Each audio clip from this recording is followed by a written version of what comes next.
Okay, today's parasha is Vayeitzei. Hopefully we all read it. Did you guys read the parasha? From Haran to Beersheba and back again. From Beersheba to Haran and then back to Beersheba. So it's the story of Jacob. Jacob's an interesting character in the scriptures. We can use him to analyze ourselves a lot, and that's what we're going to do today, hopefully. But what we see Jacob having is a lot of life lessons in a 20-year period.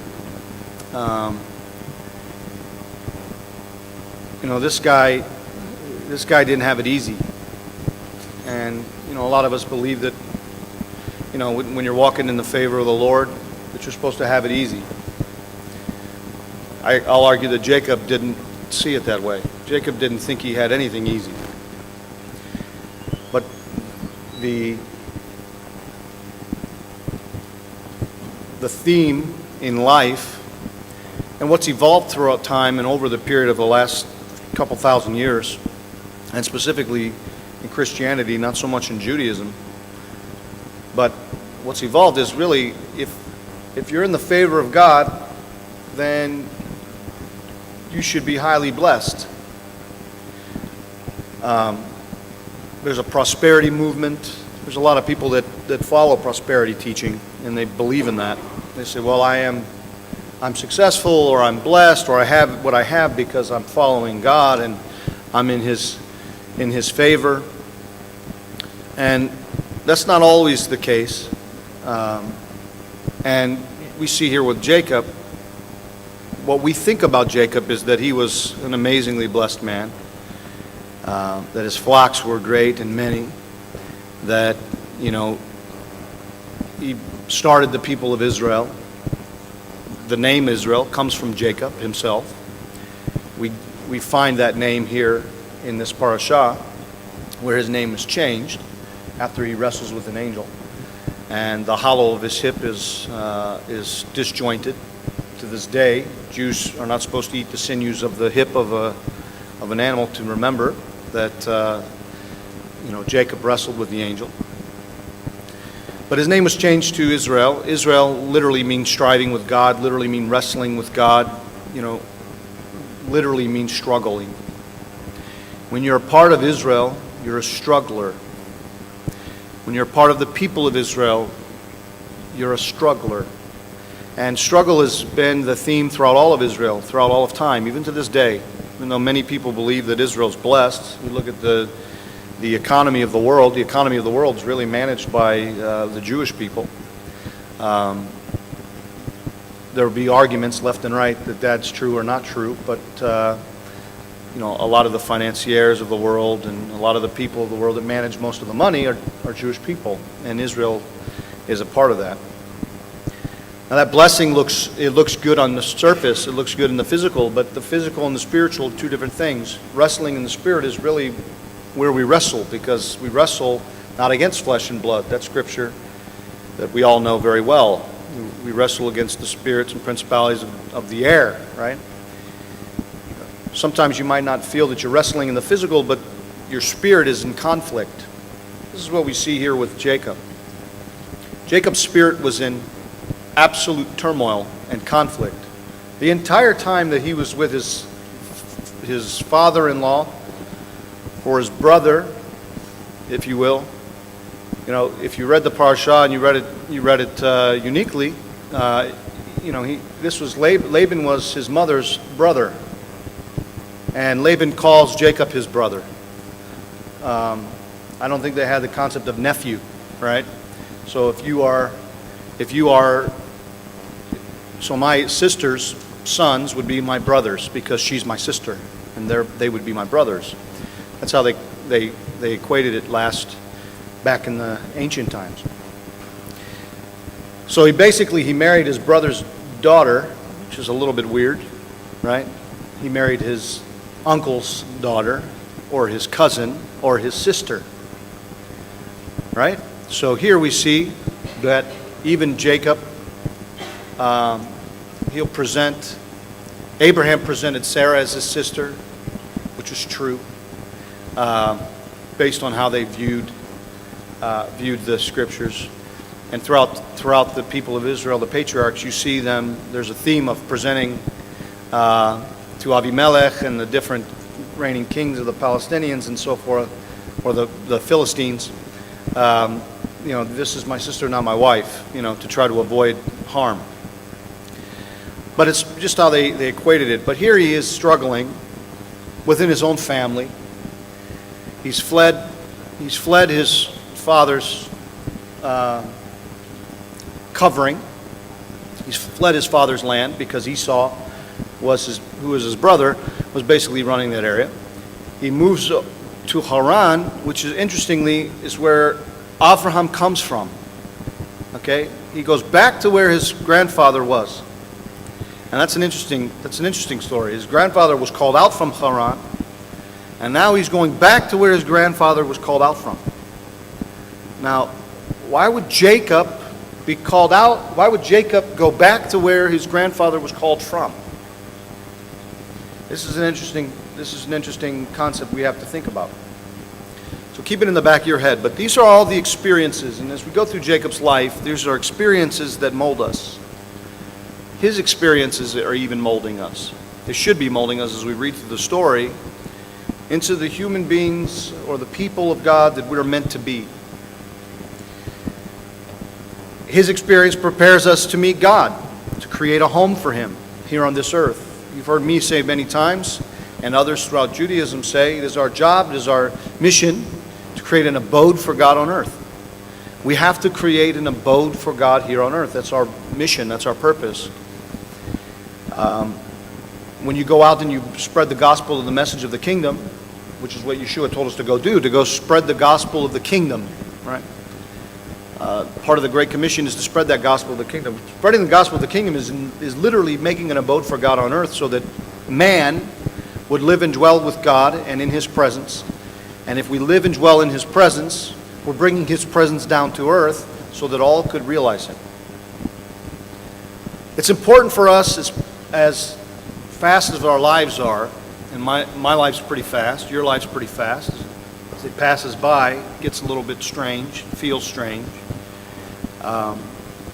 Went to a pizza place last night with the kids and Tasha.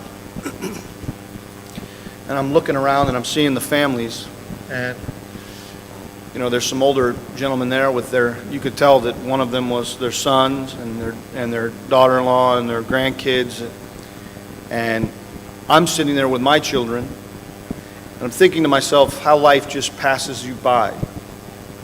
It's going to be moments, and I'll be sitting at a pizza place with my daughters and their children in moments. And as time begins to speed by, the older you get, it gets faster. I don't know why that happens, but it does. I mean, it gets very fast. And we have to learn to slow it down. And when we slow it down, we can meditate on our life and each and every day that's passed by, what we've gone through, what we've experienced, the things that we've done.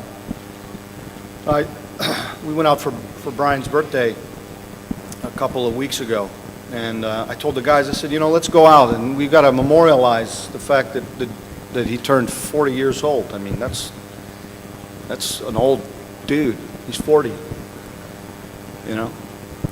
And I said, we've got to memorialize this, but let's go and let's reflect on the boys that we were, right? The time when we had all the world in front of us.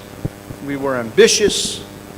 We were excited about what the future held.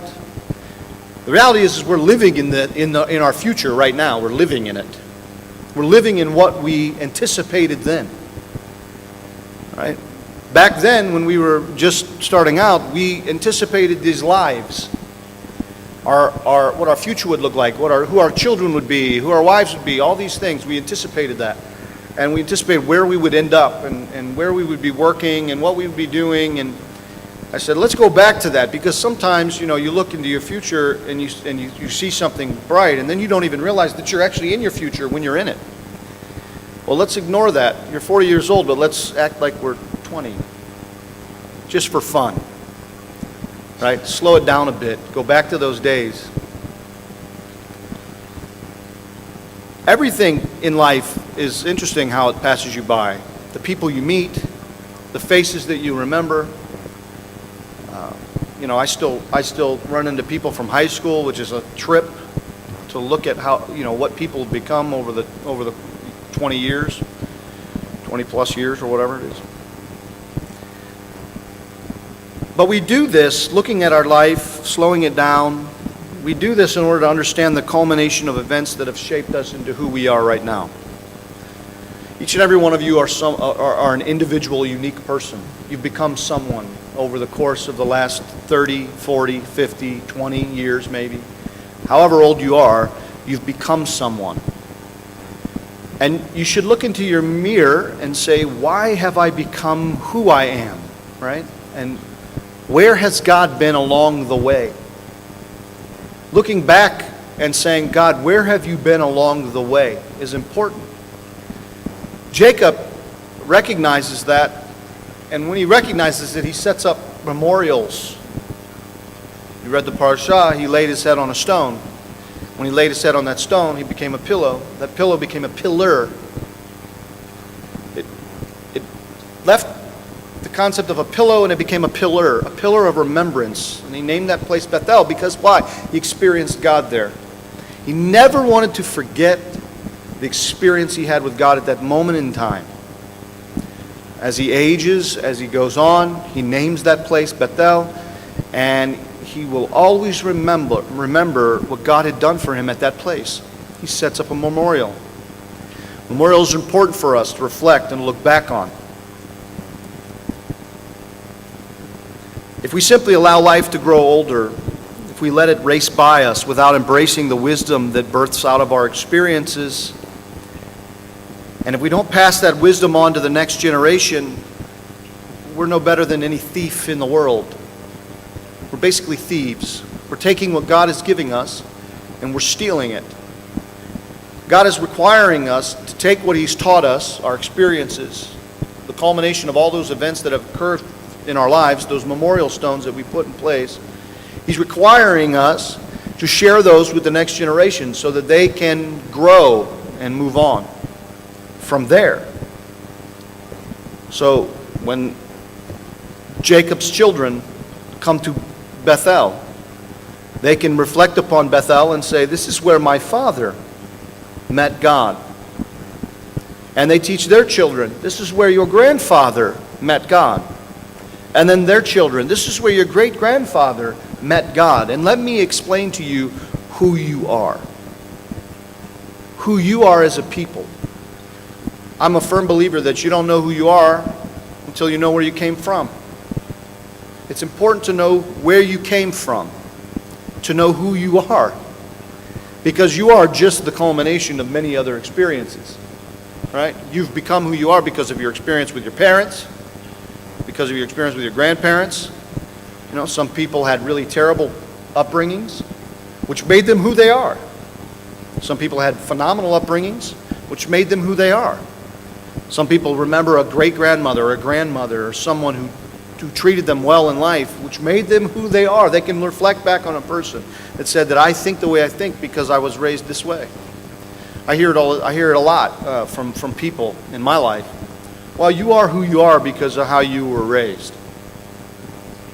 Well, yeah, that's a reality. You are who you are because of where you come from. And you fight, or you don't fight, because of where you come from. The concept of fight or flight happens not only in an intense situation, it also happens in every situation in life, right? You could fight when you come up to hardship, or you can fear it and leave it when you come against hardship. How you set your face against that hardship is based on who you've become as a result of who you've been shaped and molded into. So we don't want to rob God. And we don't want to treat our life as common. But those of us that are walking according to the purpose of Him that created us must understand that no experience in life goes without a lesson to be learned or a lesson to be taught. Every single experience has a lesson embedded in it that we should learn or teach. You know, a lot of people say, well, I'm not a teacher. Everybody's a teacher. You're teaching somebody something. Whether that's your children, your grandchildren, whether that's your friends, whether that's people you work with, whoever it may be, you're teaching someone something out of the experience that you've gone through. It's our job. And I say those of us that are walking after the purpose of Him that created us, when I say that, sometimes you don't even know you're walking after His purpose because it's a difficult position to be in. Sometimes you don't even realize that you're walking in His purpose. I can argue that I doubt that Jacob understood that he was walking in his purpose. For 20 years he wrestled with his own brother or uncle, Laban. 20 years. You think that was he felt that was the purpose of God? He wanted this lovely Rachel. He gets this, not so lovely Leah. She had nice eyes, so the Bible says. But that's about it, right? Everything else he didn't like about her, right? She had nice eyes. So she has to look like a Muslim and wear a burqa because she isn't as fair as Rachel. He fights and fights and fights 14 years for this love of his life, right? Is that the purpose of God? Then he finds out she's barren. She's not even conceiving. That's God. God didn't allow her to conceive. Isn't that interesting? Isn't it interesting that Leah, I point this out later in my teaching, but I always get ahead of myself. Isn't it interesting that Leah, the two most important tribes of the scriptures, come from Leah? They don't even come from Rachel. Levi and Judah,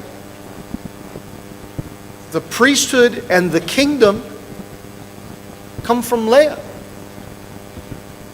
the fair-eyed, ugly girl that Jacob didn't want. An interesting situation that Jacob's in. He's been stolen from. He's been robbed, basically, by his uncle. And he's been treated dishonorably. All along, he's there because he's running from his brother. He's there because he's unhappy with he can't live among his brother in the land that his father raised him in because he's afraid of his brother.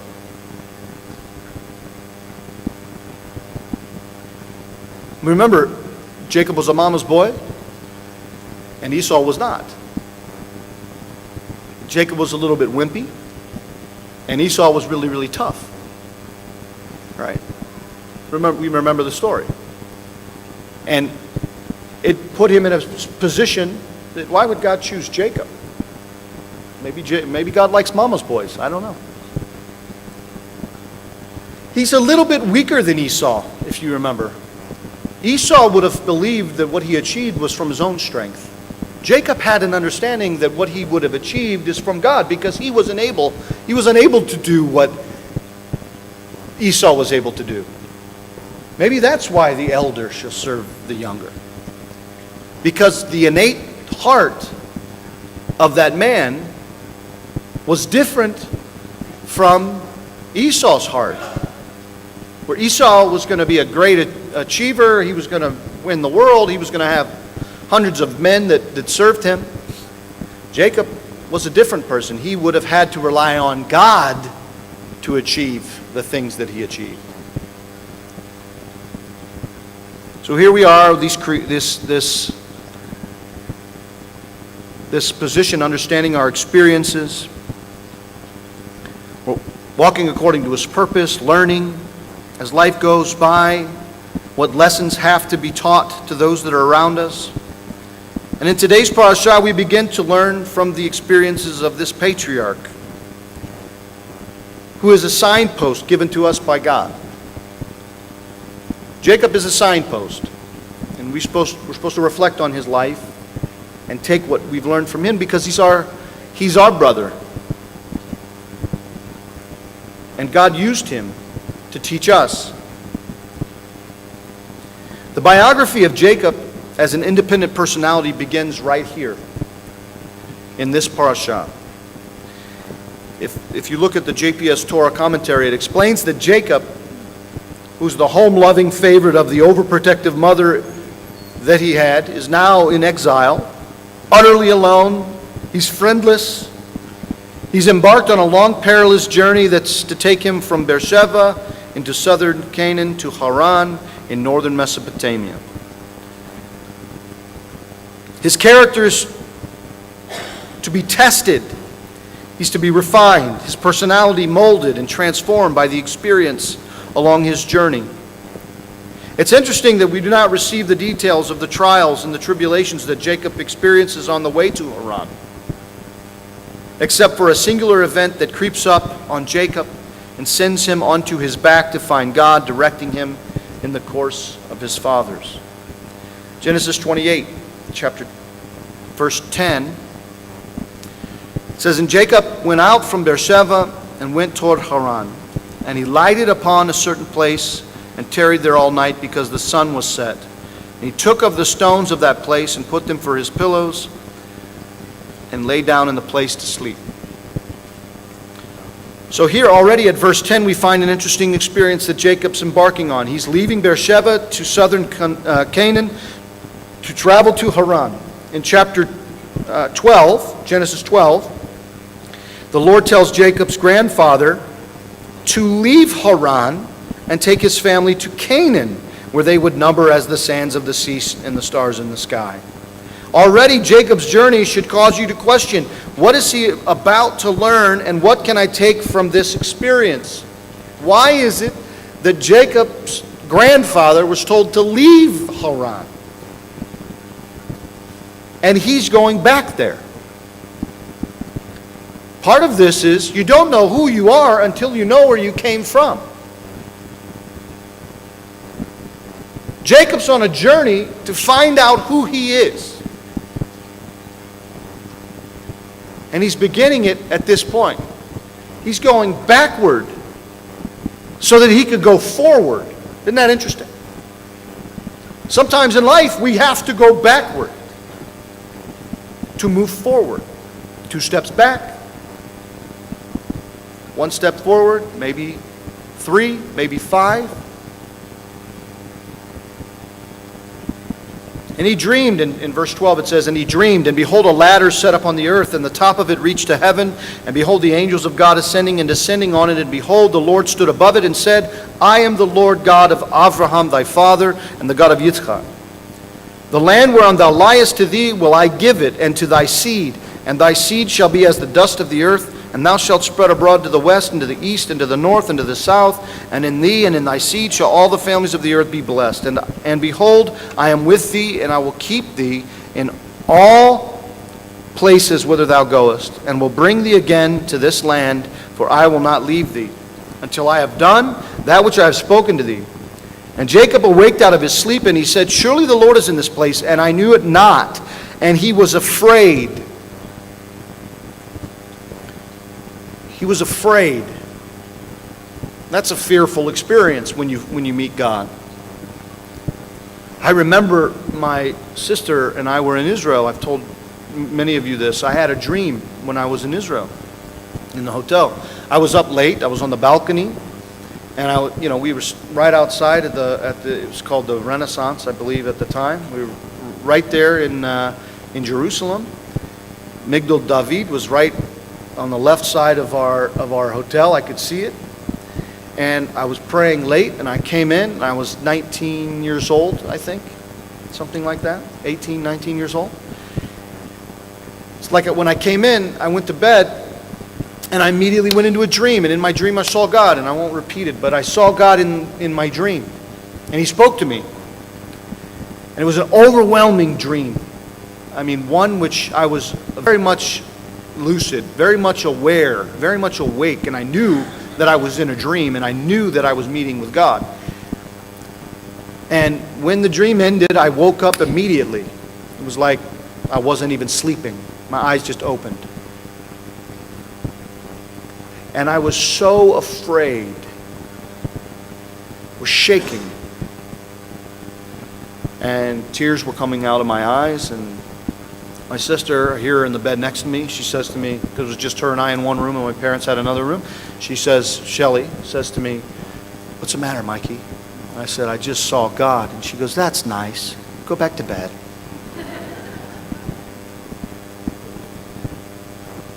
I remember I had to go to the bathroom. It was, you ever get so scared you have to, you're about to pee your pants? I was so frightened, I almost peed my pants. I couldn't even get up to go to the bathroom. I was afraid to go to the bathroom. I was so afraid from that experience. Here, I can imagine what he went through in Bethel when he saw God. I experienced something similar when I was in Israel and had a dream and saw God.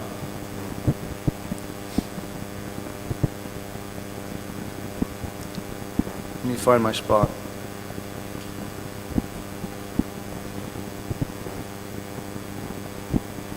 "17. And he was afraid and said, 'How dreadful is this place! This is none other but the house of God. This is the gate of heaven.' And Jacob rose early in the morning and took the stone that he had put for a pillow and set it up for a pillar. Went from a pillow to a pillar and poured oil upon the top of it. And he called the name of that place Beit El. But the name of that city was called Luz at the first. And Jacob vowed a vow, saying, 'If God will be with me and will keep me in this way that I go, I will give me bread to eat and raiment to put on, so that I come again to my father's house in peace. Then shall the Lord be my God, and this stone which I have set for a pillar shall be God's house, and of all that thou shalt give me, I will surely give the tenth unto thee.'" It's interesting here that his mission in life was interesting. He was just out for basic needs. Isn't that interesting? Those of us that understand, psychology and Maslow's hierarchy, here he is. Alone, afraid, no friends, out in this wilderness, by himself with nothing. And he says to God, "If you just give me food to eat and raiment to put on, I'll give you a tenth of all that I have. I just need to be sheltered. I want to live." Basic needs. He didn't ask for the world. He didn't ask for a kingdom. He didn't ask for many flocks. He didn't ask for many children. The guy asked for basic stuff. "Oh, just take care of me. Just protect me here in this wilderness. That's all I ask. That I might live my life. And I will serve you." So Jacob here, he's traveling. He meets God on this journey, and he provides him his personalized promise, as he did his father Abraham. He memorializes the site, he names it, and he makes a vow to God. And it's believed that Jacob was amazed at God's presence in the place that he slept. The statement, "Surely the Lord is in this place," initiates this sense of surprise. We see that Jacob was fearful of the experience. He was shaken up by his encounter, which could be explained by the way that he had treated his father and his brother previously. It's interesting to note that neither Abraham or Isaac had this reaction of surprise at God's initial self-revelation of them. Neither of them had this similar surprise, according to the rabbis. There was no sense of surprise in them the way that Jacob was surprised. It said that Jacob was beset with feelings of complete and deserved abandonment by God and man. He had fallen prey to guilt and solitary despair and was surprised by the fact that God still had interest in him because of the way he treated his father and his brother. You remember, he sinned against his father and his brother. He was deceitful with his mother. Interestingly, all part of God's plan. From the beginning, God told his mother that the elder should serve the younger, right? But it was all part of God's plan, but that plan was based out of deceit. And so imagine him fleeing into the wilderness because of the deceit that he had put on his father's brother. He was afraid, and he was surprised that God even had anything to deal with him at that point. You see, before that, God hadn't talked to him. Before that, God hadn't told him that I'm going to make of thee a great nation. Before that, he didn't hear the blessing that was from God. He just heard from his mom. He was just following his mom's orders. Go cover yourself with a coat of mail, right? Make yourself look like your brother. Let's make some good porridge. We're going to give it to your dad. Your dad's going to think that you're your brother. Even though he hears your voice, your dad is a man led by his sight. Much like Jacob. We know that with Rachel versus Leah. Okay? But your dad is a man that's led by his sight, and he's that ignorant that even though he hears your voice, he's going to think that it's Esau, and he'll bless you. So Jacob's like, yeah, I want the blessing. Yeah, I want all that my dad has, right? I want to take over the land. I want that. Sure, Mom. I'll do whatever you want, Mom. So he goes off, he does it very deceitfully. And then his brother gets so enraged. He was afraid of his brother because his brother was bigger, tougher, stronger. He was good with archery, I'm sure. He was good with weaponry. So he flees, he runs, he's like scared. He's in exile. And God appears to him and says to him that I'm going to make you great. And to him, he's very surprised. Abraham wasn't surprised because Abraham didn't start his career in deceit. Right? He didn't start his life in deceit. Isaac didn't start his life in deceit. Isaac started his life in humility. 18 years old, probably around about 18 years old, a grown man that could have beat up his feeble father, allowed his father to bind him and put him on a stone, an altar. Literally believed he would die at his father's hand, but also literally believed that God had a plan. Started his life in humility, humbled himself to his father, raised himself to die on an altar, and God protected him. Started his life in humility, so when God speaks to Isaac, which we don't hear much about, but yet when God speaks to Isaac, he too wasn't surprised. Jacob's surprised. He started off a very deceitful guy. Pretty wicked inside. Unrighteous, for that matter. Remember Dad's teaching from last week. You can contrast David and Jacob. David was a strong man, deceitful, but yet his heart was righteous. That's a basic tenet of life. Your flesh is deceitful, but your heart can be righteous. I don't know how that works, but you're always wrestling against it. You're always fighting it. Those that have an intense problem with their flesh, guess what? God can use them more. Why? Because they become weak. And they need God. I remember years and years and years ago, Jesse Ventura said that Christianity is a crutch for weak-minded people. The belief in Jesus Christ, he said, as a Savior is a crutch for weak-minded people.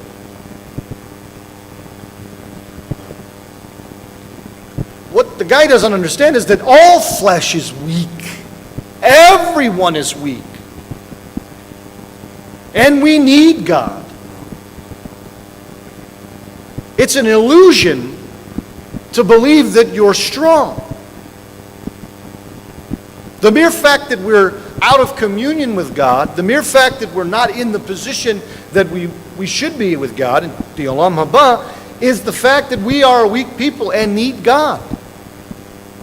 And here Jacob is struggling.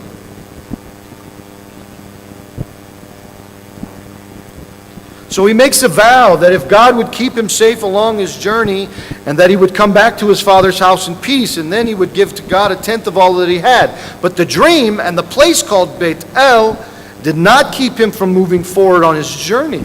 It simply represented a foreshadowing of the end of Jacob's journey, provided that he put God at the forefront of all that he did. You see, that's interesting that Jacob had this dream, and God tells him that he's going to give him all that he was supposed to have. But guess what? He didn't wake up and say to himself, I don't know why I'm running. I'm going to go back to where I belong. What he did was he took note of it. He put a pillar there, and he moved on. He didn't understand how that dream would come to fruition. He didn't know or see what was going to happen in order to make him the man that he would become, that God promised him that he would. He didn't know how that was going to happen. He woke up into reality, you see. He came out of his dream and woke up into reality, and the reality was that he was in exile, and the reality was that he was still the same Jacob in the flesh. The reality was that he couldn't overcome what he was in the flesh. So he had to continue on. He had to. He couldn't have just turned around and went back to Esau and said, Esau, listen, I know you're tougher than me. I know you're stronger than me.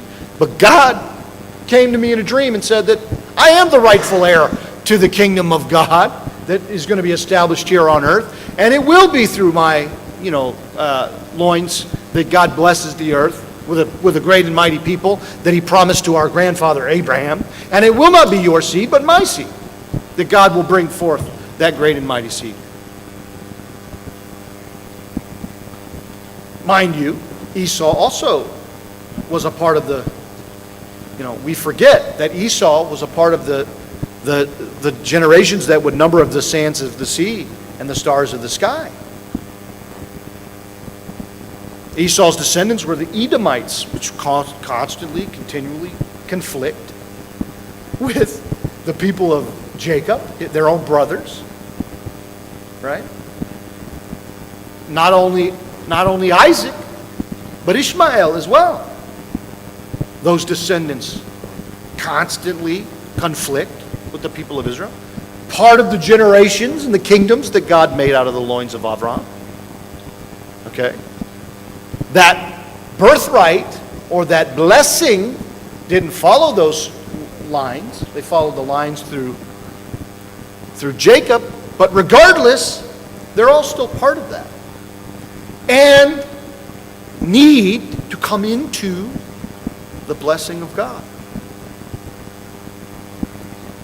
That's why Jacob's descendants, us, those of us that follow the God of Israel, have to be ministering the message in the gospel of the kingdom to all flesh, because there are people that are part of the loins of Abraham that belong in the kingdom. They just don't have the birthright that Jacob had.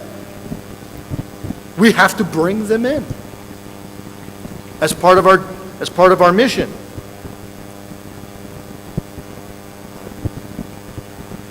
He still had to go backward. He still had to journey to Haran, from where his grandfather had come from. So what is this journey to Haran? The story of Jacob's journey to Haran has been likened by many biblical scholars to the story of every soul's descent to the physical world. This is an interesting case. If you study biblical, scholarship, if you read the rabbis, what they view it as is the soul's descent to the physical world. The soul, too, leaves behind the spiritual idol of Beersheba and journeys to Haran. Literally, the word Haran means, anyone know what the word Haran means? It means wrath. Literally means wrath. A place of lies, deceptions, struggle, and hardship. A place in which material concerns consumes one's days and nights, sapping one's energy, confusing one's priorities, and all but obscuring the purpose for which one has come there in the first place. If you look at Haran from that perspective, you understand why Abraham had to leave to find God. He had to leave this physical place of deception and lies, where his father, Terah, built gods, right? Wooden gods, shaped and formed gods. That's according to the apocryphal writings, right? He was a god maker, and the story goes that Abraham asked his father, well, how can the created make the creator? In these statues, we worship these statues, and we created the statues that we worship. How can this be true? Abraham, very inquisitive, realizes he's in a world of deception. He's in a world of lies. This cannot be the case. So he goes out, he looks up to the sky, and he finds beyond the stars, beyond the universe, beyond this realm, there's another place where one God must rest above all things. And he calls him to a wilderness, Canaan, where he can be free from the deception, free from the lies, and learn what God has for the people of this world. Interestingly, Jacob does the opposite. He's born in this miracle place. He's born in Canaan. He's born in this heavenly place where miracles happen, where God speaks to him and his fathers and his forefathers, and he ends up going back to deception, back to lies. Why? To figure out who he is. To figure out what the whole purpose of Canaan is. Because he doesn't understand, he doesn't get it. It's not going to be until he goes back to Haran that he really understands what God is trying to do for his people, so that he can train his sons, who will teach their sons and their sons and their sons about the God of Israel. At this point, it's not the God of Israel, it's the God of Abraham, Isaac, and it now becomes the God of Jacob. And then he'll have sons, transition, and it becomes the God of Israel, all of the people.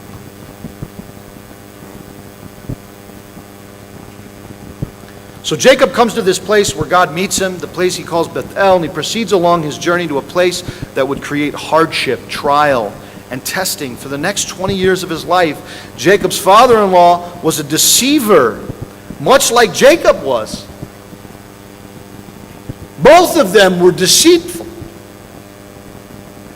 It runs it's in the blood. Remember, Laban was his brother or his uncle. Remember that Laban's mother's brother was, Jacob's mother's brother was Laban. Jacob's mother was also deceitful. It's in their blood. Jacob was a mama's boy. He became deceitful. It's in his blood.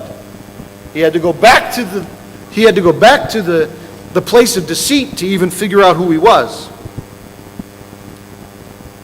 You see, Jacob plotted with his mother to deceive his father, as we've already said, in order to receive the blessing and the birthright of the family. And we can justify their actions by understanding that God told Rebekah that the older will serve the younger, but the fact still remains they achieved this end as a result of deception.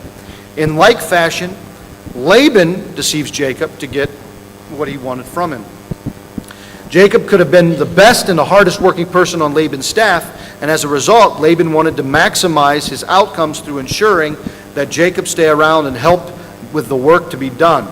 So he gave him Leah as opposed to the original deal, which was Rachel, and ensured another 7 years in return.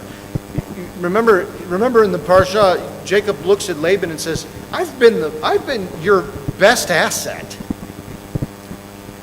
He looks at Laban and he says, you wouldn't have anything if it wasn't for me. All of this you have is the result of my work, my handiwork. And you hold me here hostage. You've deceived me, Jacob says. He's in a total fight. Imagine the feeling this guy has. Imagine the pain that he would have had. From Jacob's perspective, in chapter 29, verse 25, he asks Laban, "Why did you do this to me?" And Laban responds that it was not practice to marry off the younger prior to the older, which is a direct hit to Jacob's retrieval of the birthright and the blessing. He directly offends Jacob even, because he has this issue with going and fighting with his mother against his father and stealing the birthright. Even Laban says, it's not practice. You don't sell off the younger versus, before you do the older. You don't do it. But Laban justifies his actions and dishonorable conduct by emphasizing the importance of tradition in the community. Laban most likely did not know that Jacob and Esau's rivalry, but Jacob certainly understood the underlying meaning that presented itself and did not reprove Laban for not informing him of the local tradition because of his own experience. That's an interesting thing. You see, Jacob, when Laban said that to Jacob, he didn't fight and say, forget you, man, this is, crap. You told me one thing and you gave me another thing, no way. Well, when Laban said what he said, it probably hit him directly at home and said, wait a minute here. I did this, and I have no right. I have nothing to stand on here, so I have to follow what he has to. I have to do what he says I have to do. So Laban could have told Jacob that Rachel was not available until Leah was married, but he chose not to because he had a personal agenda to perform. In Haran, the expectation is that you will be lied to, you will be deceived, and you will have hardship. Nonetheless, Jacob's marriage to Leah and experience in Haran can and should be seen as divine providence because, as I said before, through Leah comes both Levi and Judah, whose offspring become the two great institutions of the biblical period, the priesthood and the Davidic monarchy. Leah was intended by God. That's another thing. This is a tragedy to him, but this is God's purpose. He's struggling and hating his life, but this was God's purpose. And in fact, he was a jerk to Leah. I mean, read it. Literally, it says, Leah begat Reuben, then she begat, Simeon, and then she begat, 4 sons for him. Rachel couldn't get any. And she prays that God would give her more sons so that what? Jacob would favor me and come live with me. How sad is that? He didn't even live with the woman. He probably lived with Rachel. He didn't want nothing to do with her. So now you have Bilhah and Zilpah, these two. Rachel was mad. She couldn't have kids, so she gave him her handmaiden. Her handmaiden sits on, but this is what's interesting. He marries her so that he could have children with her. Then she sits on Rachel's lap and conceives the children, and they call the children Rachel's. And Rachel says, look, now I'm blessed. I'm blessed because I have these kids. They're not your kids, but whatever. She too was a little bit crazy and out of her mind. Remember, she's the one that stole the gods from her father. The one that Jacob loved was beautiful, the Syrian princess. Beautiful. She took these gods that were not the God of Israel, not the God of Abraham, and she hid them because she believed that she needed them. Leah wasn't that one. Leah was following her husband, being very, very righteous. Interesting drama, but your drama is real. I mean, this is like a serious problem. This guy's struggling. He's not having a great life, but God's, for whatever reason, working it out. Working it out. Doing his thing with Jacob. He's refining him. In Haran, in this place of wrath, in this place of deception and lies, in the employ of Laban the deceiver, not in the Holy Land and its tents of learning, Jacob births the nations of Israel. Not in the land of God, he doesn't birth the nations of Israel. In Haran, in this land of deceit.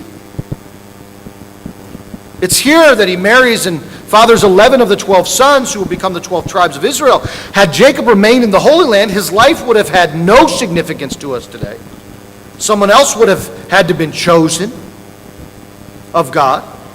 One lesson is that we too achieve enduring significance only upon the descent into Haran. Only as a physical being invested within a physical body and inhabiting a physical environment can we understand the soul's purpose, which is to build a dwelling for God in this physical world. Jacob left his father's house in the Holy Land because his experience deceiving his father and his brother drove him away. Alone with his thoughts, with his own guilt, he traveled back to where it all began to understand who he was, what he should become. He encountered God along the way. He was treated poorly by his employer and deceived many times. He birthed the plan of God and he fought for everything that he received. Nothing was handed to him except for a promise. But it was his job to learn how to create an abode on this earth for God. Nothing was handed to the man except for a promise. All he had to hold on to was a promise. He had to fight every single day.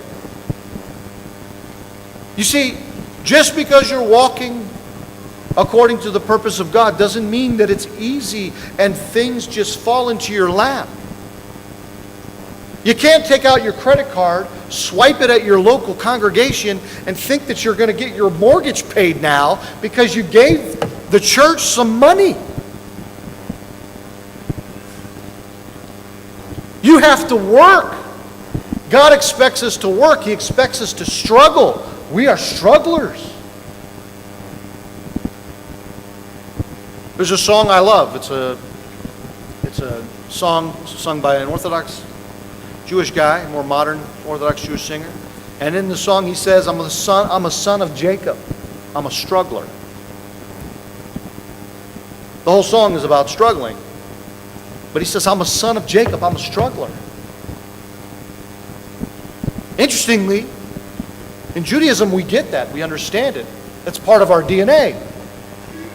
Those of Christianity don't get it and understand it. They see a completely different world. My father owns a cattle on 1,000 hills. You hear it all the time in churches. Your father owns a cattle on 1,000 hills. He wants to bless you and give you all that you can have. You have to fight. The interesting thing is that Jacob didn't ask for cattle on 1,000 hills. He just asked to be clothed and have food to eat. The intent of the man's heart is where you receive blessing. If you intend to have everything and ask God for it, odds are you're not going to get it.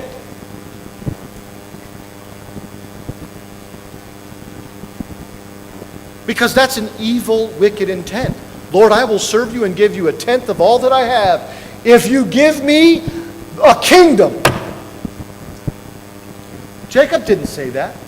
Jacob said, just feed me and clothe me, and I'll give you 1/10 of everything I have. He didn't ask for a lot.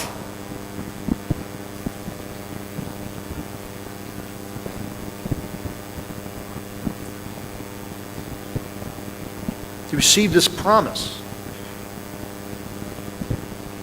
It was his job to learn how to create an abode on the earth for God. We daily have experiences that God uses as lessons that enable us to learn what it truly takes to make a home for God in this earth. And sometimes it's important to go back to the beginning to understand where you come from in order to know where you are going. And what this parasha helps us to do is see ourselves for who we have been and use that as a catalyst to propel us into the people that we should become. Buried within our experiences, both good and bad, and our choices, both good and bad, are the lessons that guide us to becoming a more perfect, a more holy person on the earth. As we stop and meditate on the experiences God allows in our lives, we should grow wiser and more understanding and ultimately change. When in the carnal, at Haran, we are on milk. Milk. I always get yelled at. I say milk and not milk. I say pillow and not pillow. My wife always yells at me about that. But we're on milk in Haran. But when in the Spirit, in the Holy Land, in Canaan, that's where we meet. We go from milk to meat. You see, Jacob had to go back to milk and learn the basics. To learn and understand who he was. He was a deceiver. He was a liar. He was deceptive. And this is unholy. And if he had a great promise on his life, he couldn't be that person. He had to be different. And once he learned that lesson, it took him a long time. 20 years almost. Well, yeah, 20 years. It took him a long time. And then after he learned it, it didn't stop. The struggle didn't stop. He goes back to his land and he says to Esau, he sends somebody out to tell Esau, hey, let Esau know that I'm coming back. I don't want to just go play in his backyard. Which in fact was Jacob's backyard. It was his property, not Esau's property. Because God gave it to him. This is interesting. So he goes back and he has to give him a bunch of cattle. 200 goats and 20 he-goats and all kinds of stuff, right? But listen to James in closing. The book of James says, "Consider it pure joy, my brothers and sisters, whenever you face trials of many kinds, because you know that the testing of your faith produces perseverance. Let perseverance finish its work, so that you may be mature and complete and not lacking anything." You see, Jacob at Bethel had to let perseverance finish his work. He had a dream, and he had to continue on his journey to learn. And it says, if any of you lack wisdom, you should ask God, who gives generously to all without finding fault, and it will be given to you. But when you ask, you must believe and not doubt, because the one who doubts is like a wave of the sea, blown and tossed by the wind. The person should not expect to receive anything from the Lord. Such a person is double-minded and unstable in all they do. So here we are in this life, these experiences that we have. We're learning lessons every single day. And we have to ask God to show us in the midst of these lessons the wisdom that He wants to teach us so that we can share those with the next generations. But we have to believe the lessons that He's teaching us and not doubt them. Believe them and teach them to those that are coming after us. Why? To make an abode for God on the earth. That's our whole purpose. That was Jacob's purpose that he had to learn.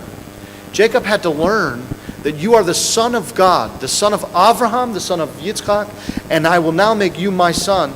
Do you teach your children and your children's children that I am the God of Israel, that I will be sending my son to save the whole world as Mashiach.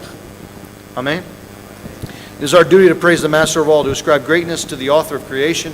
For He made us unlike the nations and the lands, and has not placed us like the families of the earth. He's not made our portion like theirs, and our lot like all their multitude. And we bend the knee and bow, and acknowledge our thanks before the King of Kings. The Holy One, blessed is He. He stretches out heaven and establishes earth's foundation. The seat of His glory is in the heavens above, and the presence of His power is in the most exalted heights. He's our God, there's none other. True is our King, there's nothing beside Him, as it is written in His Torah. You shall know this day and take to your heart that the Lord He is God in the heavens above and on the earth below. There is none other. Amen.